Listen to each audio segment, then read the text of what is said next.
Hello friends, कथा के मध्य आने के लिए मैं देवी श्री जी से क्षमा चाहता हूं और एक सूचना है आपके लिए कि भागवत कथा से संबंधित बहुत सारे वीडियो हमारे चैनल पर मौजूद हैं और इसे आप प्लेलिस्ट में जाकर सर्च कर हमारे चैनल के प्लेलिस्ट में भागवत कथा संबंधित वीडियोज करके आप पा सकते हैं और वहाँ होगा लिखा हुआ भागवत कथा रिलेटेड वीडियोज।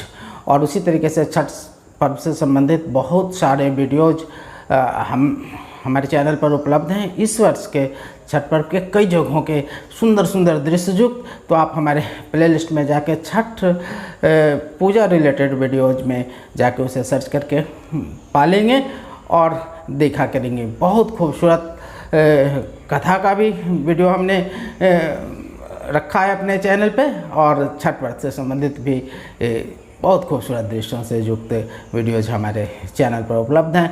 तो आज समापन दिवस है कथा का और कथा के समापन दिवस के दिन थोड़ी देवी श्री जी को भी समय के साथ चलना है। दोहा जो अभी कहा गया है, इसके पूर्व आप जो सुन रहे थे उसका अर्थ मैं बता देना चाहता हूँ ताकि आपके समझ में बात आ जाए और आप अपने जीवन में इसे अपनाएं। पहला चौपाई जो है वो रामचरितमानस से लिया गया है और देवी श्री जी ने जो गाया है वो ये है कि धीरज धर्म मित्र और नारी आपदकाल परखहि चारी। तो इसका मतलब ये है कि धीरज मीन्स धैर्य आपका, और धर्म, मित्र और नारी, ये चार हैं वो विपत्ति काल में ही परखे जा सकते हैं। वो जब आपकी खुशहाली चल रही होगी, जब आप बिल्कुल खुशनुमा जीवन जी रहे होंगे, उस समय बिल्कुल परखे नहीं जाएंगे, सब अपने लगेंगे। लेकिन जैसे ही विपत्ति काल आएगी आपके लिए चारों परखने के योग्य हो जाएंगे। तो यदि ईश्वर ने कभी आपको इस तरीके की समस्या दी जिसको आप ऐसा काल मान सकते हैं, तो ये अवसर आप ना चूकेंगे। आप अपने धैर्य को जरूर परखेंगे, धर्म को परखेंगे, मित्र को परखेंगे और जो आपकी पत्नी हैं, जो नारी हैं आपके साथ, उनको भी परखेंगे। परखने का मौका बिल्कुल ना छोड़ेंगे, क्योंकि यही वो काल है जब ये चार परखे जाएंगे। वरना अगर बिना परखे आप इनके साथ रह रहे हैं तो हो सकता है कि इन समय पर इनसे आपको कोई चोट पहुंच जाए, कोई धोखा पहुंच जाए और पछताना पड़े।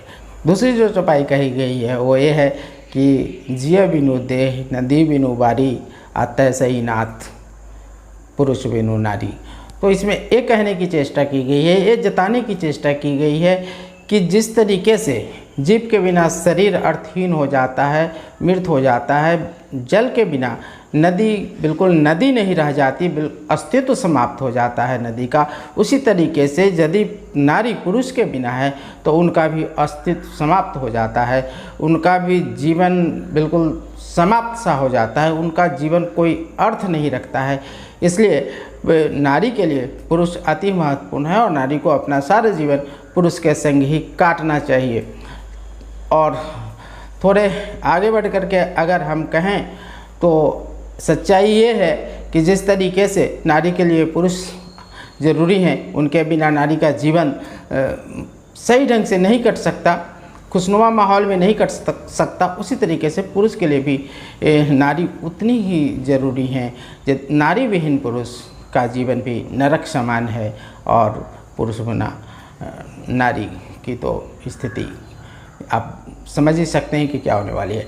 तो चलिए, तुलसीदास जी ने नारियों के लिए कहा, पुरुषों के लिए नहीं कहा, हमने कह दी। और अब सुनिए देवीश्री जी से खास अंदाज में पत्नी की पहचान। संसार में पत्नियां कितने प्रकार की हैं? वो लिखती हैं। एक होती है पत्नी, एक होती है धर्म पत्नी, एक होती है वाइफ। पत्नी कौन? तो पति से कंधे से कंधा मिलाकर के कार्य करती है। धर्म पत्नी कौन? पति ने कह दिया कि जब तक कथा शुरू ना हो तब तक यहीं बैठी रहना, और कथा जब तक बंद ना हो तब तक यहीं बैठी रहना, और वो पत्नी अपनी जगह से हिले ना, वो है धर्म पत्नी। और वाइफ कौन? एक पति ने कहा तुम ना मेरी पत्नी बन पाई, ना धर्म पर वाइफ ही बन के रहेगी। तो उसने कहा कि क्या मतलब समझते हो? पति ने कहा without information fighting every time, जो बिना किसी सूचना के लड़ने झगड़ने पर तैयार हो जाए वो है वाइफ। पत्नी बोली ना, इसका अर्थ ये नहीं होता फिर इडियट फॉरएवर, जो एक गधे के साथ पूरी जिंदगी बिता दे वो है वाइफ। पत्नी कभी अपने पति को गधा कहेगी? भारतीय नारी क्या कहती है? बुरा है भला जैसा भी है, मेरा पति मेरा देवता।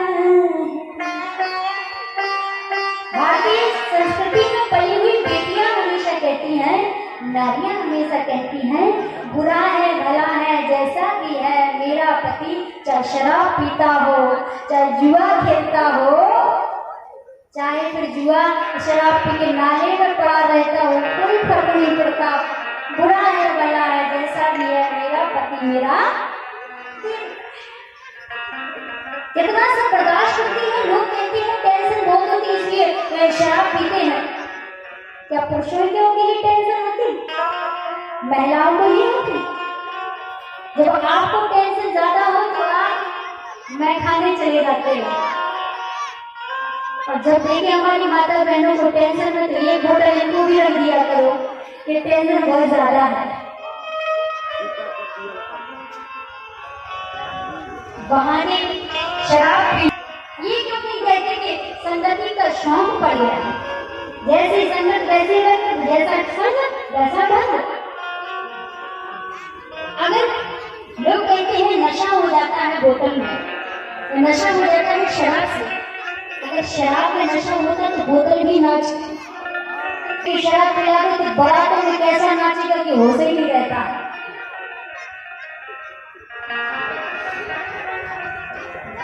तो हमारी भारतीय नारी क्या कहती है? बुरा है भला है जैसा भी है, मेरा पति मेरा